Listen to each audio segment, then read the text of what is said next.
after residency, so I basically state hopped, right? Like did Pennsylvania and then New York. And then now I actually work in Virginia. That's where I wanted to come back. So with me, at least my thing was like, how do I find a job like near where I eventually want to practice? Now I practice in a private practice setting with 2 other physicians. We take call at the hospital. It's a 9 to 5 schedule, except for when you're on call. It's my first job out of residency. I am about, I think, 2 years out. Suna, are we 2 years out? I believe. Yeah. Yeah, we're going. 2 years. Yeah, we're going on 4 years out. Oh, 4? No, from residency. We graduated residency 2020 that summer. Oh, yep. That's exactly 3 to 4 years out. That's amazing. I can't believe time flies by. So the hardest is the first year. Yeah, I think now it's like you get better. I'm looking into purchasing the private practice that I'm working at right now. But I will say that I think I'm lucky because I love the first job that I landed out of residency. That's not for everybody, but I feel blessed. I feel like I have a mentor who's guided me, and not only just like surgically, clinically, but also like financially and like how to, run your own business and things like that. So I do feel blessed, and I feel like there's just so many opportunities in podiatry, and I never regret so far that I've chosen this as a career path. That's it. Yeah, same. No regrets here. I'll follow suit with Aman. I also went to podiatry school at Temple. I went to undergrad on the main line right outside Philadelphia, and then Temple for podiatric medical school. And then for residency, I did Cooper Hospital in Camden, New Jersey. And then I wanted to move back home close to my family. So right outside Philly again, in Conshohocken. And after I had my baby girl in 2020 in my 3rd year of residency, we moved back home. And then I didn't really have a plan at that time where I was going to practice. I just knew I wanted to be at home and I wanted to go from there. Some people search for where they want to practice and they make that home. And I kind of moved in a backwards direction with it. I knew where I wanted to live, and actually similar to Aman. And I got very lucky because I end up now working 4 minutes from where I live in a private practice with Dr. Pagano. Well, you guys aren't Temple, so I don't think know him, but he was one of our professors at Temple. He taught us pediatrics. So fate aligned it, and I work with him and one other podiatrist, and I'm in Plymouth Meeting, Pennsylvania now. Cool. So I only know Conshohocken because that's where I took my what was it? Words.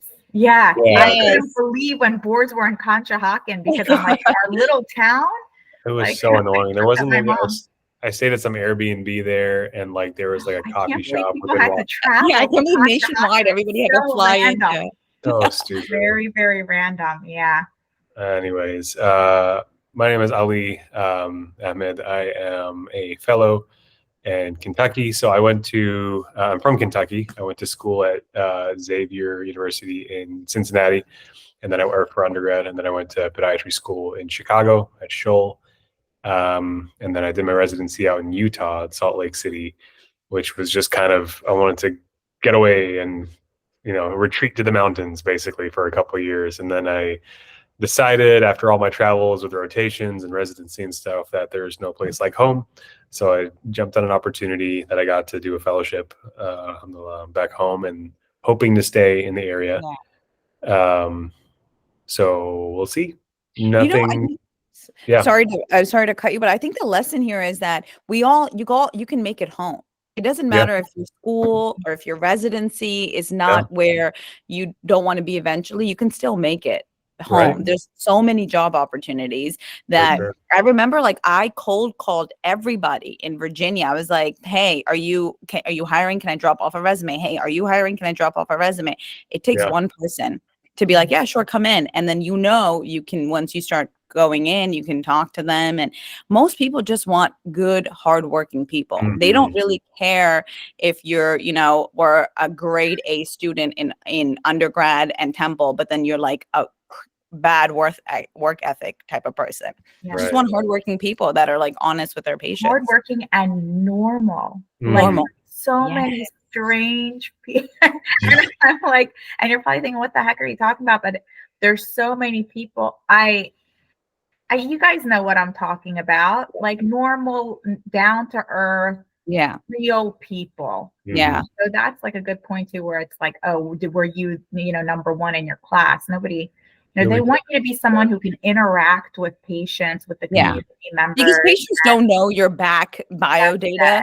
They just know what you're presenting to them. Bedside manner. Yes. So that's important. huge. That's huge. Because I don't know. I don't know about y'all, but I definitely struggled in school, like in podiatry school, just with the didactics and stuff. And it's really daunting because you're like, oh my God, this right here is this biochem exam is my entire future now. And I don't know what I'm going to do. I'm going to be a failure. So it's definitely, it's a lot of anxiety for sure. Yeah. But I mean, you guys have 3 examples of people here who ended up in areas where they wanted to be. So for that. Yeah. And it's like, I remember I did a tarsal tunnel release and, I was so scared before going in. I was like, what if I hit the DP or the PT? What's going to happen? And then I remember the boss that I work with now, he was like, the head of Georgetown MedStar, Dr. Steinberg.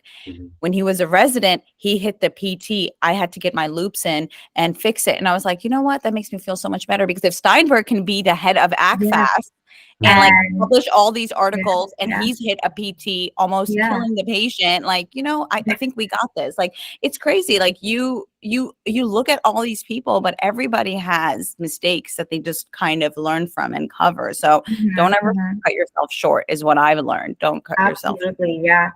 You're going to have moments like that. And that's my boss too was really humbling. And like I said, he's head of like all of pediatrics, like Pagano's huge. And he told me when I told him I was nervous in a case, he's like, are you kidding me? He's like, my first like triple arthrodesis, he's like, I completely froze up. He said, I had to stop the case and call another attending to drive to the hospital and help me. And it's these like humbling stories that these really experienced, surgeons tell us that kind of remind us to humble ourselves and realize that we're going to have hiccups and make mistakes, and that's okay. And it's all part of the process. Yeah, it is part of the process. What sort do you guys want to, the MSA students, you guys want to go around and maybe tell us what school you're from and where you're from? Hadri, you want to start? Yeah, I'll start. So I go to Barry University. I am actually from Belgium, originally from Morocco. I came to the US about 10 years ago. And I'm from Orlando, but I go to school in Miami. So, I don't know why this keeps on happening. 1 second. Cool. Well, thanks for being here. Who else? Syra, are you there? Do you want to introduce yourself? Hi everyone, my name's Syra. So I don't have that much of an interesting story like Audra, but I'm from Indiana, and Scholl was pretty close by, so that was one of the top choices that I had. So I'm representing Scholl for MSA. Cool. Thanks for being here. Anybody else want to introduce yourself? I just picked on Syra because I knew that she was going to be here. So. Are you guys all like, what year are you guys in school? Maybe so there's a couple of us from Scholl here. I don't want to call them out, but if you guys want, you guys can speak up. But we are second years. Okay. So you're about to give your boards, right? Take your boards. Yes. So if you guys have any tips on how to study, how to prepare, how to get over the nerves, that would be very helpful, because right now we're kind of trying to get into the mindset of doing like board studying, trying to figure out like what works for us. and then like hardcore studying. Like I think our school is now giving us like 6 weeks, I think, before boards to study. Okay. So maybe if you guys have any tips Yeah. or what worked for you guys or any advice on how to study for boards part 1. You know, it was a decade ago. I can see Suna's confused face because for I'm trying to us, remember, is it second board? so this is the first boards, and Suna, I'll tell you all, this is so interesting because our boards fell in Ramadan, and Suna fasted and would study for the boards, and I did not fast, and I was like, I'm 100% gonna fail because Okay. he's sitting there fasting, and God's gonna be like, wow, look at her. But no, but I kind of cheated because I turned my life upside down. Yeah, so she would study at night, right? And I would study in the morning. Yeah, exactly. But just to tell you, it worked out. Alhamdulillah, both of us passed the first time. But I do know that it was very aggressive studying. Now, our boards, you know, we're like 6-7 years out. It's been a while since those boards, but I remember like we did use similar stuff to USMLE, lots of flashcards, like on, was it Quizlet or something like that? So I used Board Vitals. Mm-hmm. But you know what was very helpful that at that time a lot of people didn't know about, at least for me, what was very helpful was Sketchy Micro. I'm sure everyone. Yes, you loved Sketchy Micro. Yeah. Yes, and there was a few because there was a lot of micro on that exam. And for me, the easiest way to memorize it was through Sketchy, and they didn't have all the other Sketchy courses that they do now. And if they did then, I would have used those too.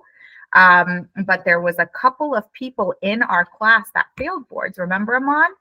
Yeah. And they ended up passing after using Sketchy because they all took my login, and they ended up passing it.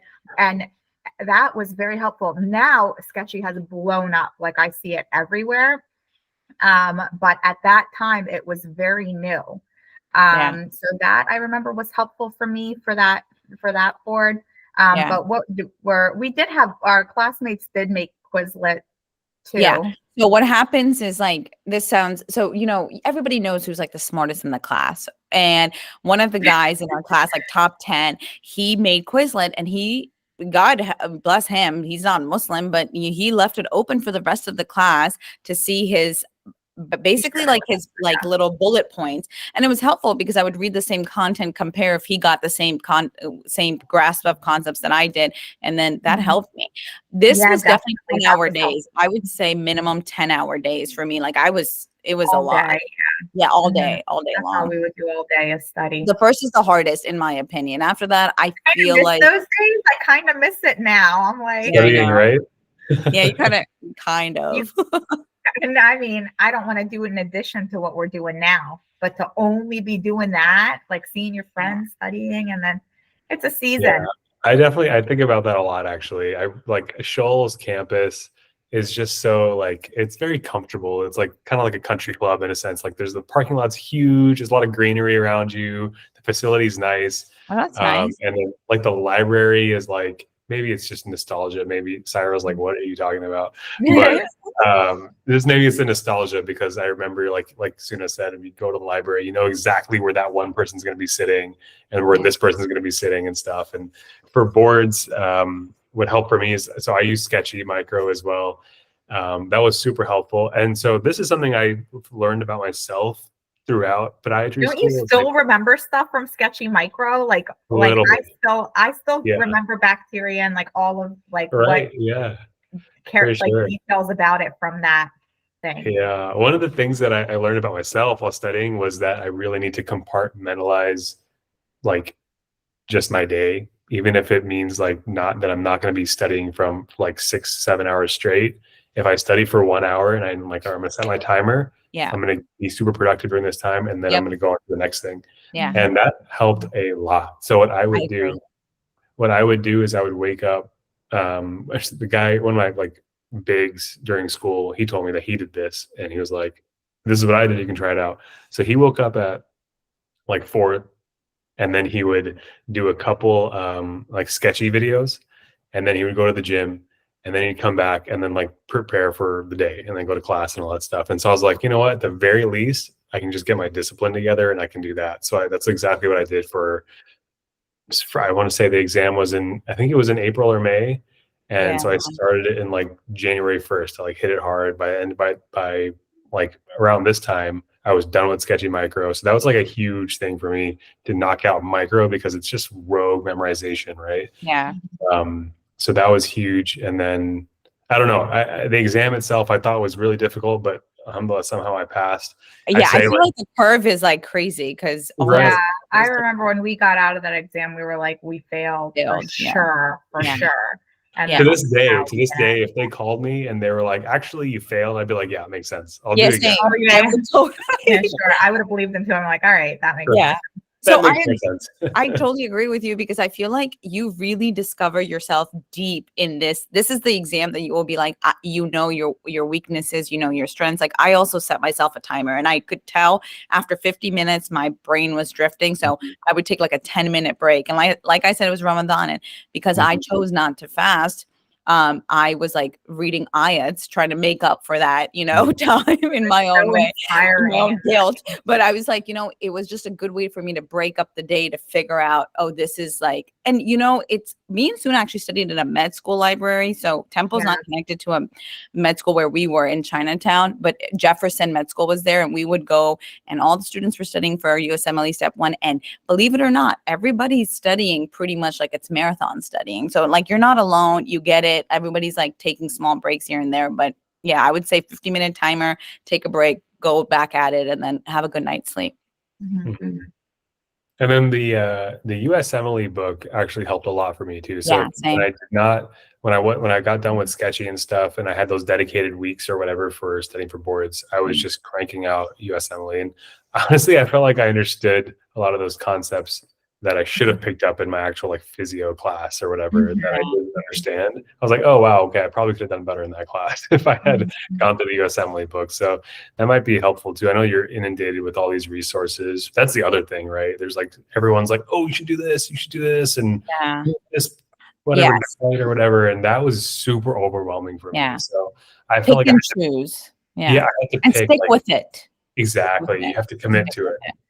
Because if you're like on the fence about it throughout, you're not going to really be committed to learning that stuff. Yeah. If you master any one material, there's no way you're going to fail it. You always have to jump around, but you know, some resources are better for certain subjects. So that's the only reason to jump. So what happens after second year? In third year, most people are doing what? Like you're doing clinic? Is that what's going on? I think that's what we did. We did clinic in third year, right? And then fourth year is like when you start going out for rotations. Is that what you did, Ali? I do not remember. I know, we already forget. We need the students well, I know in Temple, I think third year you do clinic. So my recommendation for you guys that are going into third year, except for boards, is start making good connections with your teachers. If you need like recommendations, or if you know sometimes the teachers have an in to certain residencies, and you know you're like really want to go to a certain area, start really like having a good relationship with certain teachers you gravitate towards. Secondly, know your clinical exams from your clinic. Like you can ask your stupid questions in your clinic, but when you go out, you know that's not the time to really show this, I don't want to call it stupidity, but that's the time to show like your game face, you know, like your home clinic is where you're going to start learning stuff. And really like Suna carried a notebook, and you know, like there was diabetic foot exam, or there was like a flat foot exam, or a pediatric exam, like, you know, start looking at all these things that you're learning throughout the year, so that when you're actually like in a rotation, you're not hit with it for the first time, or you're comfortable with it and you can start like, you know, really participating. Absolutely. Agreed. Thank you for all the advice. I did have a question. So we are now going to start looking at like clerkships and like rotations and all of that. How did you guys like decide while you're looking for rotations and clerkships? Like, were you thinking like, hey, this is where I want residency, and this is why I'm picking this certain clerkship? Or how did you go about deciding the clerkships or the rotations for like third year going on to fourth? Yeah, I know like for me, because I knew I wanted to stay close to home, I was looking at hospitals that were close to where my family was. And that's where I did my rotations. And also when I was doing, and you want to see if is it important for you to be trained in both forefoot and rear foot? Some programs will only do one. Is it important for you to only have 3 years of training? Some residency programs have 4 years of training. So are you willing to put in that extra year? And if you're not, then do you want to spend your time or your whole month at a residency program where that would be the case if you were matched with them? What else? I think those were the main things. Those are the main things. Right. Yeah. Yeah. I think right now you don't really know what you like and don't like. Yeah. I mean, there's stuff like, oh, how much does it pay? I only did New York programs because I wanted to match where my husband was at that time. And, you know, even within one state, the programs are so variable, like what Suna just hit on. Some of the programs are only forefoot, believe it or not, even in this day and age, and some are forefoot and rear foot. Some of them paid like $45K, some paid like $80K. And that didn't matter since I'm married, but if you're not and you have to think about living, then you do have to kind of take that into consideration. But the most important thing, I feel like, that's good. And then also reach out to people if you know in those programs, like genuinely, how do they like it? Will you be a fit? Look at like the residents that they have. Like, are they all white boys? Is it a country club type of program? Or is it going to like, are they going to accept you in the sense of diversity? I mean, I wouldn't say let any program dictate whether you can become accepted or not, but there's just certain programs that are popular with certain ethnicities, believe it or not. Yeah. But yeah, so I feel like having a location was good for me, but if you guys don't have a location and the world is your, you know, oyster, then at least try to have some safeties, I would say. Don't just go for like the really popular programs, because that's how you get unmatched. Like, always have your safety programs as well. Like, I think all of us sort of kind of knew where we would end up. It's not like a surprise. Like, no, you kind of have an idea. So make sure you have a safety, a middle, and then a reach is what I would say. Where all did you guys rotate? Actually, let me just talk about mine real quick. So my whole parameter was, is it somewhere where I can live? Like, I didn't necessarily know that I wanted to come back home afterwards, but is it somewhere where I could see myself like potentially settling down? So the only exception to that was actually where I ended up going is Utah. I was like, I'm not gonna live in Utah. I'll just go check it out for a couple of years. So take that with a grain of salt. But I felt like I wanted to apply somewhere where I could see myself living potentially. Because you do develop, like, over the course of your residency, you develop like an understanding of the climate wherever you are, and like which attendings do certain work, or, you know, and which, you know, the relationship with ortho, for example, is a big one. So it's like 3 years of your life that you're investing in podiatry specifically. So like, what's podiatry like in those areas? And I was asking myself if I could see myself living there. Also, my wife is in residency currently, not podiatry. And so I wanted to apply somewhere where she had options to match as well. So that was another consideration to make. So it was a lot of uncertainty. Where all did you guys apply, or did you rotate? Yeah, so I was, go ahead. No, go ahead, Suna. Oh, no, I was going to say I was lucky because the Philly area has a lot of programs, and that's where I wanted to be. So I just did Philly area programs. Like, I did Einstein, I did Penn Presby, I did Hahnemann, which, by the way, is now closed. That was my January. Yeah, the whole hospital is closed. Wait, the whole hospital? The whole hospital, yeah. It's shut down. So, by the way, that's another thing, is the reputation. Every hospital has somewhat of a reputation that the students all kind of know about, word of mouth, the residents. And there's isn't there a little booklet, like a Casper booklet, that there's a bunch of reviews that the residents put evaluations and stuff. I remember we were looking at those too when we were looking at programs to extern at, but I did that. And then, of course, Cooper. I think I did one more. I can't. Mercy Suburban, which is also closed now. Oh, wow. So yeah. So I mean, these all closed after I completed my residency even. There was another one that closed to Aria closed. But I didn't rotate through there. But for me, it was location, and I had a lot of programs right in Philly area. You guys have like 3 people right here that are from 3 different states. So if you want to go to Pennsylvania, New York, even Virginia, like I'm familiar with all the programs here. And then where are you right now, Ali? Kentucky. Yeah. So you guys are feel free to reach out to any of us if you have any personal interest in the specific areas. Like, at least to me, you can definitely reach out to me, because I really wanted to come back to Virginia, but I was realistic that there was only one program here, INOVA, which is like the top program in the country. I was like, well, that's going to be hard. And then there was MedStar, which, believe it or not, now I've realized, there's might not be a lot of surgery as we are told. So those are things that you really have to think about. Sometimes programs look glamorous on paper, but when you get there, the residents aren't happy, or their jobs after they leave are like more just publications and not so much practice.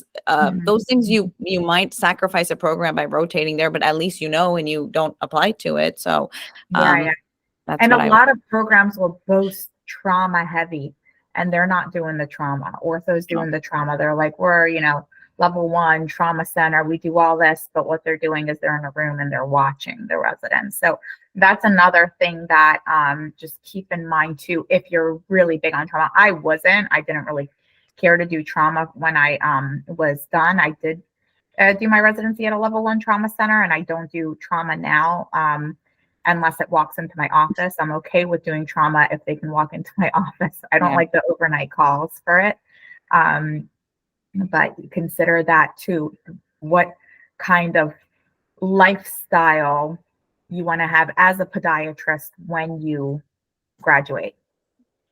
It really does take some soul searching to figure out, because people even now, like residents will reach out to me about fellowship, and I'm like, do you want fellowship advice or do you want life advice? Like, honestly, like it's so much more than different questions.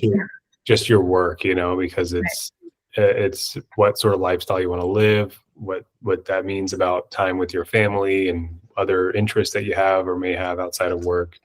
Finances, all that, like it's all very important in the decision that you make. And it's so hard to know that, especially as a student, especially because in school, like they really glamorize like all the big stuff that's like so time consuming. I felt like that, at least, like publishing. It's like, I don't know, it just seemed like that is the right thing to do.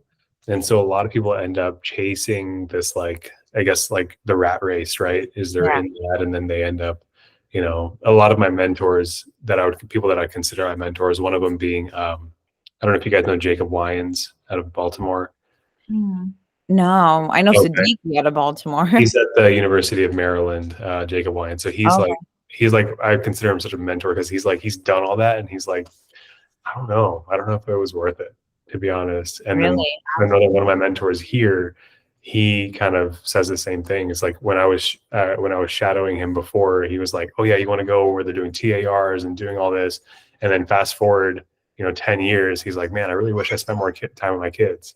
Yeah. And I was like, yeah. So that's really like refreshing. Wow. It's sad, but it's refreshing to see. So you really have to take that into consideration too. What sort of lifestyle you want to live. And they said, can you talk about current salary offers out of residency? I've looked a lot online and it varies. Is that what it says? Mm-hmm. So I think everyone, I think there's when you're offered like a base salary when you leave, when you're looking for jobs, a lot of people try to shortcut you. But I mean, I can talk about salaries. I don't really even know everybody here, so that's fine. I remember with my first, the job that I was offered right now, they said base was going to be 150. Which I thought was reasonable for the area that I'm practicing in. I am not fellowship trained. I graduated residency and this was my first job. Malpractice would be covered. I would not have any real good PTO, but I was fine with that. So basically I get paid per day and it equals up to 150, and then the bonus structure. So I get 50% of everything that I see, which is a big percentage. Most people, I think, which is a very big. Yeah, it's a big percentage. And this was pretty much of like the nice, I think it was a nice package. Oh, I don't get health insurance because it's a very small private practice, but I get it from my husband. So I was fine with that. But when I was looking, I was like, okay, 150 sounds good to me. And then whatever bonus I get, even if I even make a bonus, would be fine. And it's gone up every year, like it goes up. Yeah. Yes. In New York, I was being quoted 100 actually, which the lifestyle in New York. I thought it would be more. No, they tried to really like, and a lot of people like you getting, you can be an independent contractor, guys, which is not bad. Everybody wants to be, everybody wants to be part of a business or whatever, but independent contractors, a lot of tax write-offs that you can really use to your advantage. Can you explain what that is to the students? So an independent contractor, I'm so bad with all this language. I'm like laughing because yeah. So an independent contractor is basically that I work for myself, and then I could work for like, I guess different offices if I needed to, like say I did like 2 days here, 3 days over there. So I can write off things like my car is my office, or, like my house space I have off. I mean, does anybody have a better explanation for independent? No. I think I can't really explain it too well either, but it has to do with taxes. Just like you said, like it's whether you're getting a 1099 versus what's the other one for that? W-2, yeah. A W-2, yeah. So if you're salaried, you're getting the W-2 and you have your taxes come out and your boss, claims your expenses and health insurance and all that, and then if you're an independent contractor, then you're filling out you're getting a different type of tax form, and you're writing off your expenses, like you can write off your car expenses, your phone expenses, like your office expenses, because your boss is not claiming those in his taxes. Exactly. So even though you're not getting certain benefits from your boss, you can still do well. And if you're very good with taxes, you can do even better in a lot of circumstances. Yeah. Like in terms of what your salary ends up being at the end, because of how much was deducted. How much deducted. And you can end up just going to the hospitals and saying, hey, call me if you guys have any. That's the other thing or whatever. You can say, you can work for a nursing home, or so you could do side things too, and you're not kind of bound to one. There's pros and cons, right? There's pros and cons, but I think there's a lot of pros. That's something that we weren't ever like. In a million years, I've always dreamt of like being part of a big hospital setting and like all of that. But it's crazy how I feel like there's so many people doing 1099s and not having to pay a crazy amount of tax on what we earn because of just the way the law is. And because our salaries are usually more than 6 figures, like we get a lot taken out in taxes. So to have a, good, to be able to have deductions like that can really help you earn. And you will get like a tax lawyer or an attorney to help you out. Like that's also, it's crazy when you graduate from residency and then you're like all of a sudden like now you have a 6-figure salary and now you have like a tax attorney, you feel like a real adult, but they will guide you through this as well. Like everybody figures it out with that as well. To go back to the question a little bit, like specifically, I've heard from friends and whatnot, I would say the highest like private practice associate salary that I've heard like in the last couple of years is like 150. I don't know. What have you guys, is that similar? What do you guys? Yeah, for a base. Like for someone who's starting out, I would say, and even someone with a couple years experience, that sounds like what people offer around here. And a bonus structure usually involves somewhere between like 20 to 30% 3 times your salary. So when you bring in 3 times your salary to the practice in your billing, anything beyond that, you keep a certain percentage of based on your contract. So yeah, that's definitely pretty normal. Standard. For me. Yeah, it was a little bit different because I was part-time, and I'm still part-time now.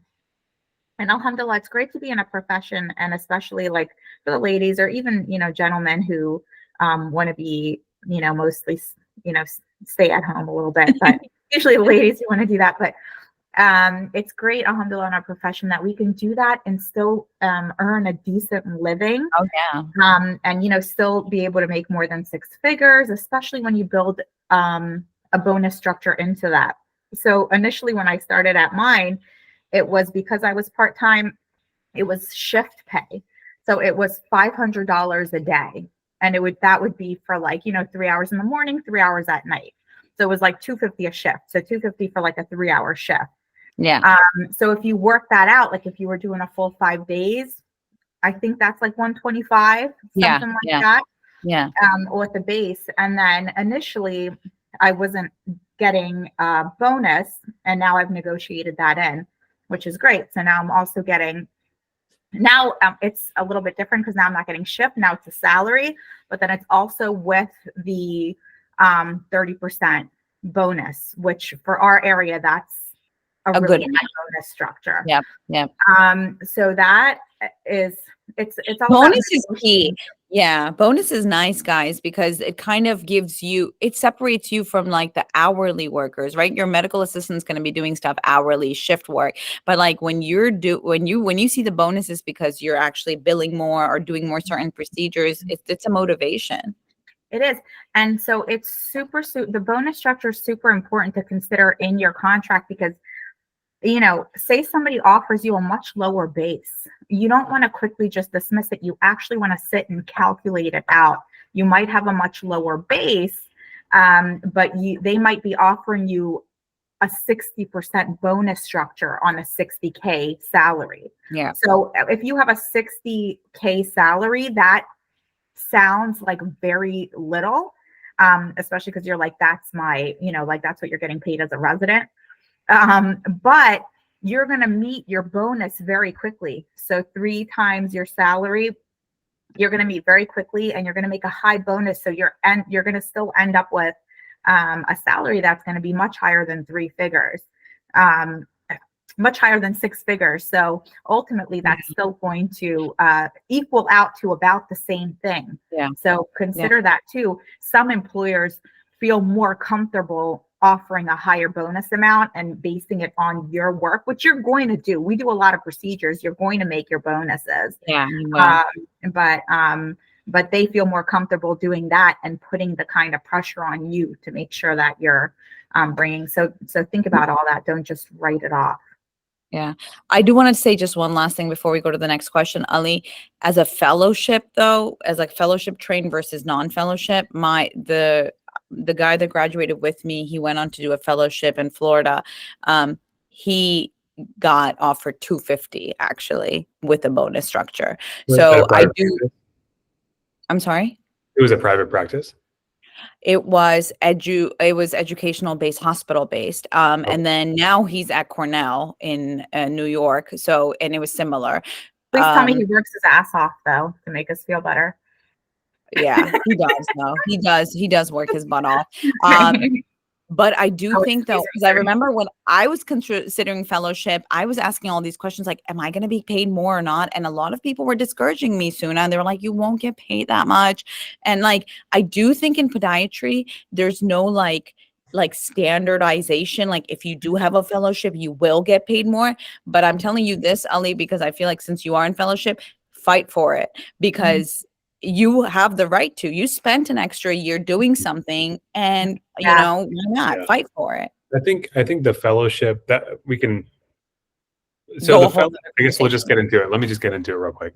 So I think a fellowship, it's not necessary by any means, but I do think that it makes you a bit more marketable. And so if you have a specific environment in which you want to work, or location in which you want to work, you probably have a higher chance than someone who is not fellowship trained to get that spot. And I would say those environments would include like an orthopedic group, or like you said, like a hospital system. Yeah. Yeah. But I don't know that a fellowship is necessarily going to get you a salary advance in a private practice. So it doesn't surprise me. Good point. Yeah. Agreed. So I live in Virginia, and the Kaiser in Virginia, you have to be fellowship trained to be able to apply, versus Maryland right across the border is not fellowship trained. So it's funny because I went to a Desi restaurant and there's a woman who was staying there. She's like, oh, I can help you get into Kaiser in Maryland. And I was like, oh, that's nice. And the salary is starting $250K, but you start thinking about like a lot of other stuff, which right now, all these numbers sound like so glamorous, but you start thinking about like, oh, I'm going to have to work my butt off and this, and I love what I have and it's not worth it. But I'm just saying, like, every state has different laws too. And I also just don't sell yourself short. Like always somebody's going to, and I remember Suna and me had this conversation because she negotiated it. I was so proud of her because as females, we don't negotiate our salaries because we think why men are so used to doing it. My husband's been doing it since he's been in finance, but females, we don't think about our worth and our value, but you should, because you bring a lot to the table. And every year you're showing that you're committed to this practice. Let them show you why you should be committed to this practice. That's a great point. Really well not said. To mention, study after study shows that women are just, surgeons. Sorry, Ali. When it comes to surgery, we have lower, at least, I know you won't take any offense, but no, absolutely not. We're very detail oriented. We have less complication rates. Hey, this is just this is just science. Yeah. It's just the facts, right? Okay. I think somebody asked Suna a question about how do you balance family life and children. Yeah. So I'll let you start first with that. Oh, I mean, I can start. Me and you have it very different, I would say. Yeah. So I am big on sourcing out stuff. I just do that. I've always done that.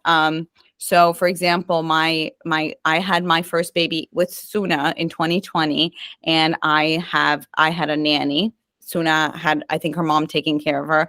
I felt like that was an investment that I wanted to make. It helped so much because I could go to work and I could come home, and the nanny care worked out for me.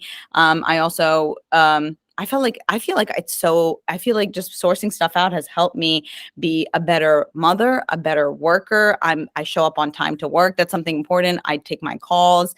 I'm excited. And then I come home and I'm excited to see my child. I feel like it's so doable. It's so doable. It almost seems like too easy. Like I'm like, oh, this is nice. I like it. I just had my second child. I don't know how it's going to be because I haven't been to work yet, but I must say, one child, family, in-laws, parents, managing their doctor's appointments, it's all doable. It's like podiatry, it just depends on the practice you join. If they understand your schedule and they're willing to work with you and the patients love you and you love what you do, people will work with your personal things in your life.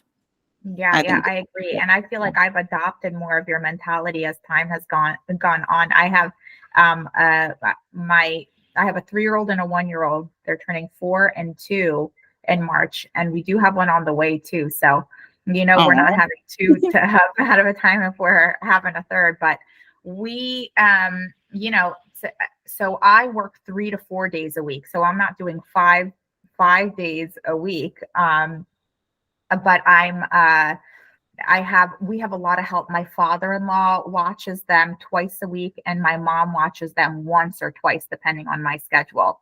And I have it's pretty much a 9 to 5 when I do go in. We're very lucky because daycare is expensive. Nannies are expensive.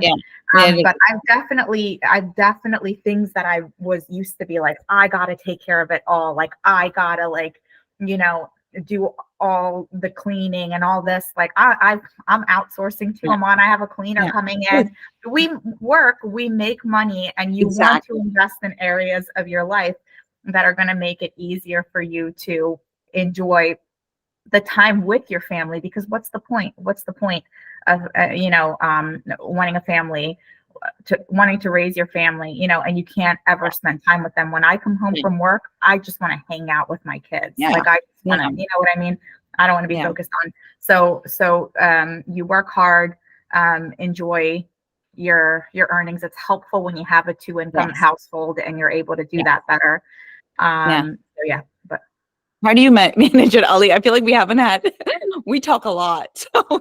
Oh no, that's great. I mean, you guys have a lot more insight in this arena than I would. I mean, I'm your married. wife is in residency. Yeah, and so even like your time management as a couple. Yeah. Okay. Yeah. It's been it's been interesting. So we have kind of an interesting story. We got married right after first year in school. So I was in podiatry school and she was in medical school. I was in Chicago and she was here in Kentucky, and so that was extremely tough, doing the distance and whatnot. So I mean, we don't have any kids right now, but so I can't speak to that, but I can kind of talk about relationships and long distance relationships. And it really does take it. This is going to sound super cliche. It takes a lot of compromise and you have to be okay with that. Yeah. So we were living apart for like 2 years married, and that, we would see each other every couple weekends or so. Which took a toll on like our social lives for one, right? Because anytime there's the end of an exam, it's like everyone's going to go hang out, but I'm going to go down to Kentucky and see my wife, because that's obviously more important. And same with her, like whenever they get done with a semester or a block or whatever, she would want to hang out with her friends because everyone's hanging out, but she can't want to see me. And so it was pretty tough. And then there was the whole match process, right? Where it's not guaranteed that where you want to match is where you're going to go, and there's no couples match between podiatry and MD, so that was extremely difficult. So she actually made a huge sacrifice and said, you know what, I'm not even going to risk it. Living apart sucks, so I'm going to take a year off and then move wherever you go, and then I'll apply there. So crazy, like mashallah, she is like so like patient and like courageous to do that, So we went out to Utah. So sweet. I know, right? Yeah, seriously, I owe a lot to her. And so we moved out to Utah, and then she applied out there, and that was when COVID hit. And so just the applications, everything was really weird. So she ended up not matching out there. So, and then of course that's scary because as you get further away from your school, the harder it is to match. Luckily she ended up matching back home in Kentucky. And like, I kid you not, the next day after she found out about match is when I found out about my fellowship that I was wow. I was like, dude, this is a sign from Allah. Like there's it's probably the most miraculous thing that's ever happened in my life, to be honest. Wow. So we came back to Kentucky, and I was like, I guess this is a sign, like we're going back to Kentucky. So it was really cool. But again, it did take like a lot of sacrifice, right? Especially for her in terms of her career. Right, because that could have been it, honestly. Like if she got into 3-4 years outside of school, it would have been really tough.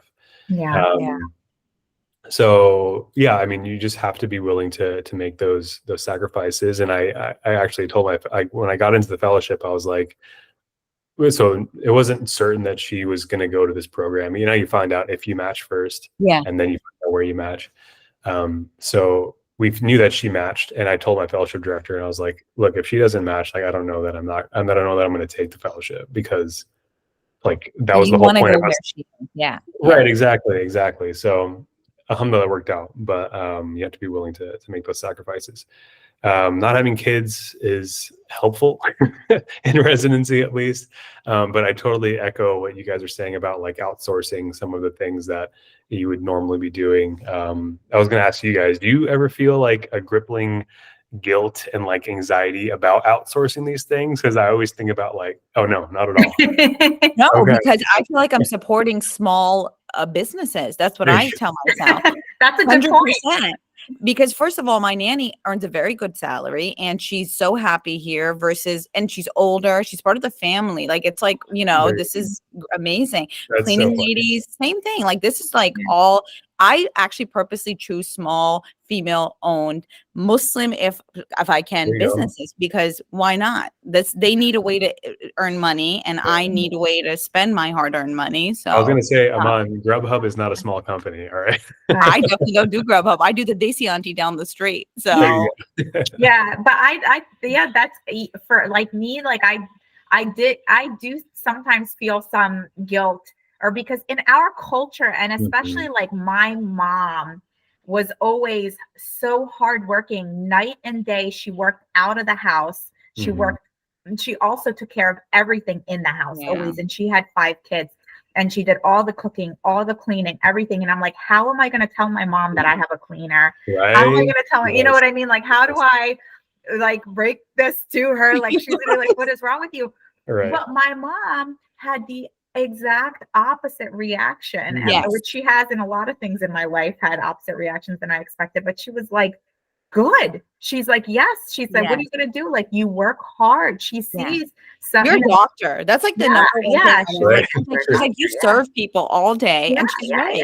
And if anything, she was I would say it's more a sense of pride that, you know, my daughter doesn't have to do this in the house, because she has worked so hard and she's studied so hard. She's got to a point in her life where she can have, you know, nice things like this.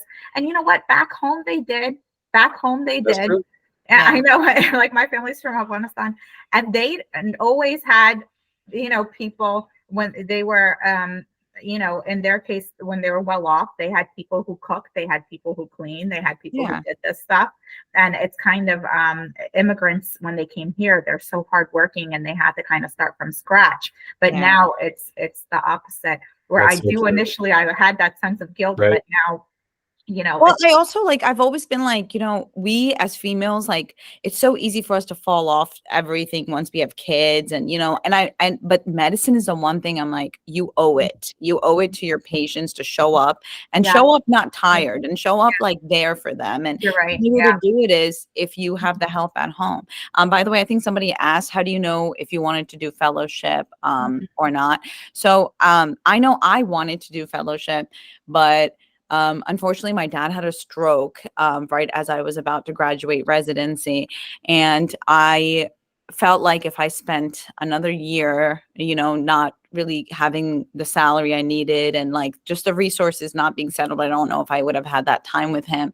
So I decided based on, I just wanted to move forward with my life. That's why I didn't pursue fellowship. I don't regret it. You never regret these things. You're just like, okay, it just didn't work out.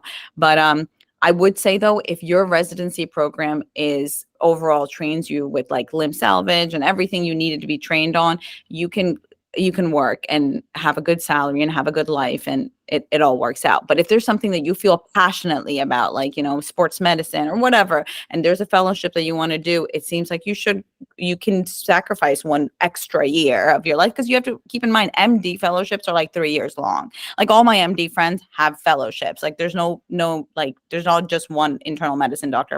Most of them are like endos or, you know, whatever. So that I couldn't do it for personal reasons, but my advice is if you find some passion, you should do it. But yeah, you guys can elaborate.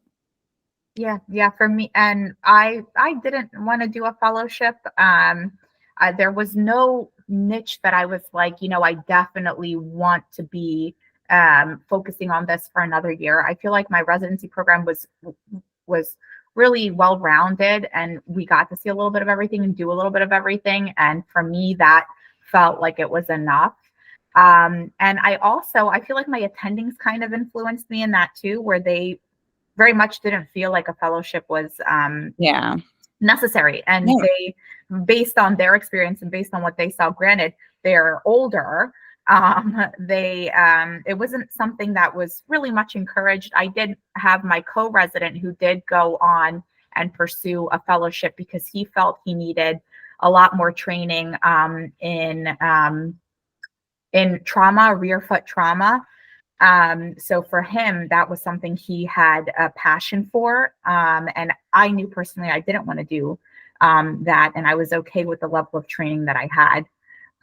So that's an important factor too. What you felt like you kind of were expecting in residency that you didn't kind of meet, that didn't really meet your expectations. I think that would be a good deciding factor too. But, you know, Ali, you did decide on fellowship. So yeah, I could do a whole thing about my thoughts about a fellowship, which might, like, they end up sounding hypocritical because I did one, but I really don't think that this is the direction that we're going is. I don't think that's the direction we should be going as a profession. I think we're still in this identity crisis of what are podiatrists? What do we do? What is our role? But at the same time, you have this other group of like people who are promoting to just do fellowships regardless of what it is. And I don't think we're really being super mindful about the fellowships that we're starting. So fellowships in the MD world are very specific, right? It's, you do it for whatever, like rheumatology or whatever it is, because you have an interest in that, right? But for us, it's kind of just like, oh, here's an extra year of training, where it's not very specific to it's not very specific to a niche of or an interest. I think there's a handful of them out there that are good. I think there's almost close to like 80 or 90 fellowships out there now. Even in the last 2 years. So when I was looking at fellowships in my second year, there was 55. And so in the last 2.5 years, there's been like 30 fellowships pop up. And I'd be willing to do a whole thing on fellowships later, another webinar, because I really could. It's a whole thing. Yeah. But for me, I knew I wanted to be home. I wanted to, and I do have an interest in being in a hospital system. I've got some kind of extracurricular interests in like administrative work that I'd like to pursue. And so I feel like being in a hospital system is where I need to be.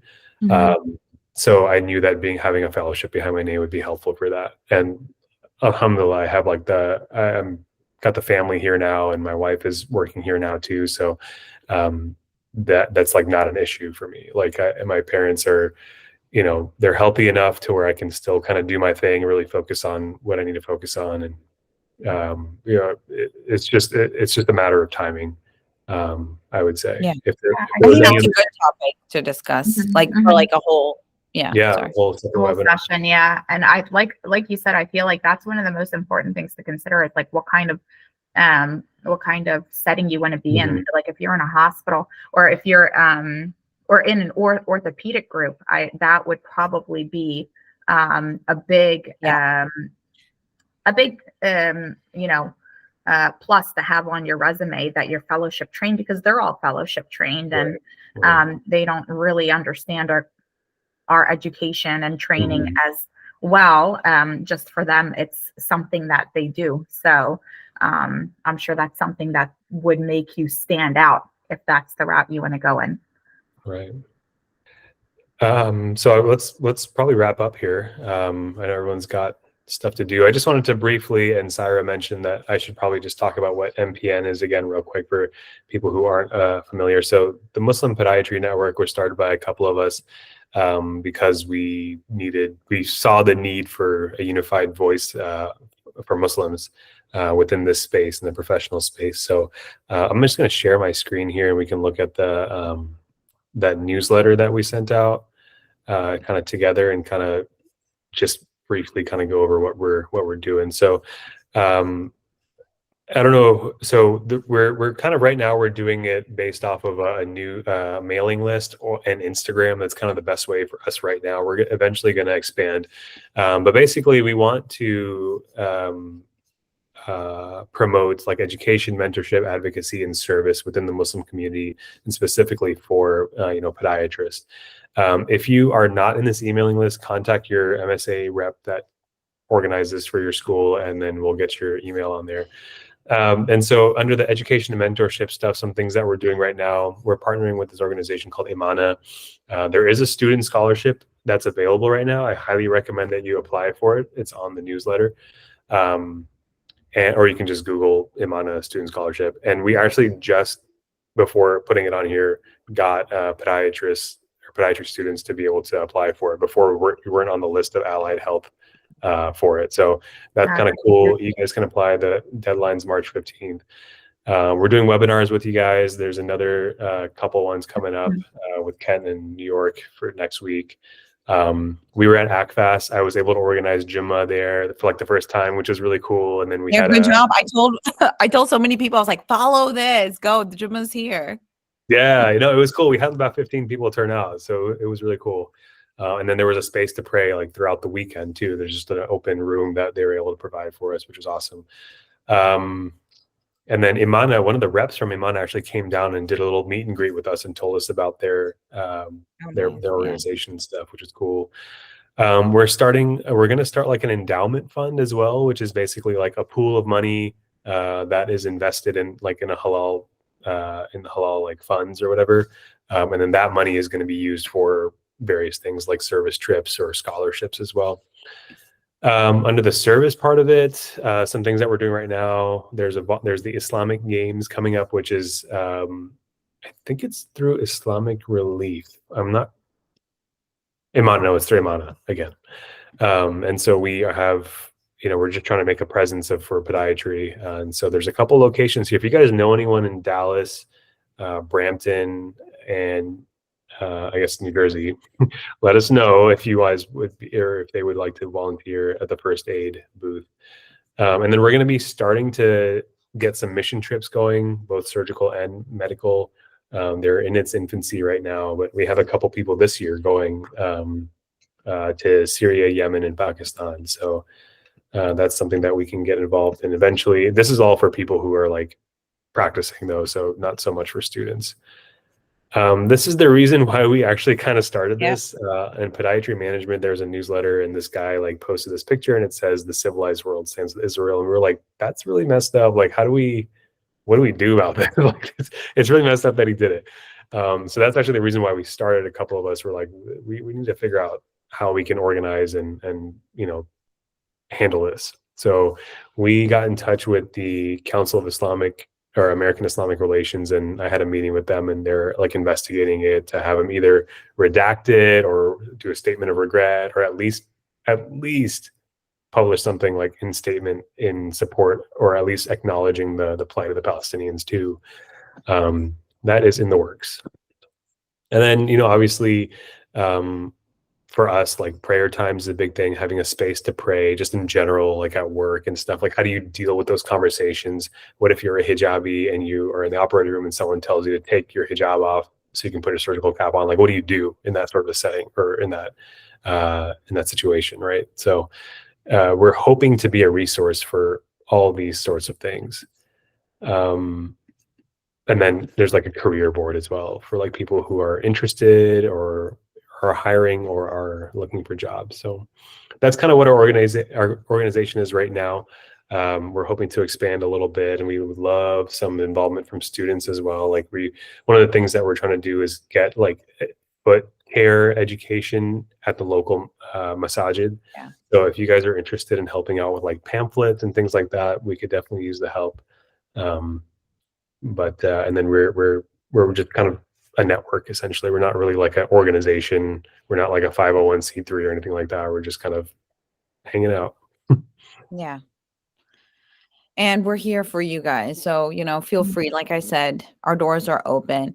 It's funny because Suna and me I don't think we were this involved when we didn't have so much going on in our lives. But after October 7th, after what has happened, I think it's opened our eyes that we have to stay together. We have to help one another succeed, because your success is our success as Muslims. So that's also, it's crazy seeing her here today. We don't even talk. I mean, we're like, we don't have time.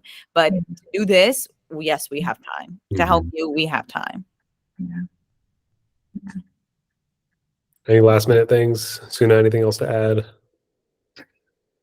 No, I think that's just pretty much it. We need to have a little bit of a unified network, especially in our profession, because there's a good number of us. And, like we said, that ad posted on that podiatry newsletter really inspired this group to come together, because there's no reason why anyone should feel comfortable enough to post something like that without expecting some type of consequence to it. And the fact that someone did feel comfortable enough means that we have been very weak in our profession, and we have been very divided in our profession, and that needs to change. So it might as well start now, and hopefully you guys can take it to a whole nother level, because like what Aman was saying, we were not as much involved. Like, I attended Juma every now and then as a podiatry student, but for the most part, very much wrapped up in my own life. And so for you guys to be so involved already in your MSAs and all of that, I only imagine that you guys will make our profession much stronger. So that's it. Cool. All righty. Great. Do you guys want to drop your emails in there real quick if they were people want to contact you, I'll put mine in there too. I need to get a better email to share with because. So what is your email? Now we're all waiting. I'm still using my AOL when I was like 12 years old. I need to change it to Gmail. This is my shared email address. That's so funny. Unfortunately, I also get a lot of spam to it, but all right, guys, thank you so much for participating, Suna and Aman, and thanks to all the students yeah, thanks for organizing it. For sure. Organizing. So good seeing you, Aman. We need to do this with the kids. All right. All right. Assalamualaikum, everybody. Assalamualaikum.